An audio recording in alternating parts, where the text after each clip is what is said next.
Self-deportation encouraged by new Trump administration initiative. The Trump administration is encouraging voluntary self-deportation by offering free flights and cash incentives, up to several $1,000s, to immigrants who choose to leave the U.S. voluntarily. This initiative is being promoted as a cost-saving and humane alternative to forced deportation. Currently, deporting an individual through enforcement costs the government approximately $17,000. Self-deportation represents a net savings for taxpayers. Additionally, leaving voluntarily may preserve an immigrant's ability to legally re-enter the United States in the future, which forced deportation often jeopardizes. Former Department of Homeland Security Advisor Charles Marino supports the initiative, stating that while voluntary departures may not immediately become the majority method, the growing enforcement pressure and incentives are expected to increase participation. Deportation priorities. Criminals and national security first. The deportation strategy continues to prioritize criminals and national security threats. Those who fail to appear in court, violate visa terms, or have ties to violent or extremist organizations are high on the list. This tiered enforcement approach mirrors past policies, including under Democratic administrations like President Obama's. Marino emphasized that enforcement will target the most dangerous individuals first, while broadening the scope through stepped-up immigration enforcement overall.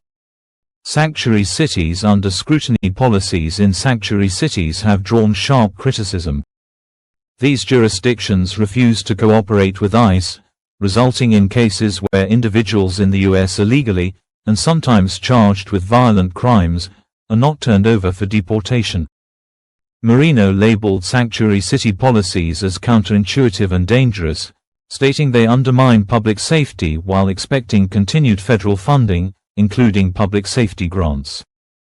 He argues such funding should be withheld from jurisdictions that don't support federal immigration enforcement. Visa revocation and the role of the State Department. The State Department is also actively involved in immigration enforcement by revoking visas. It's important to note that a visa is a privilege, not a right. While the department does not carry out arrests, it can restrict re-entry by revoking visas for those who violate terms.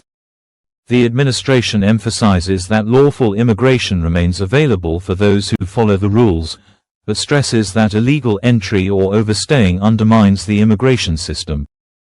Public sentiment and political debate. Critics of the administration's approach, including some Democratic senators, argue that the focus on enforcement erodes democratic values.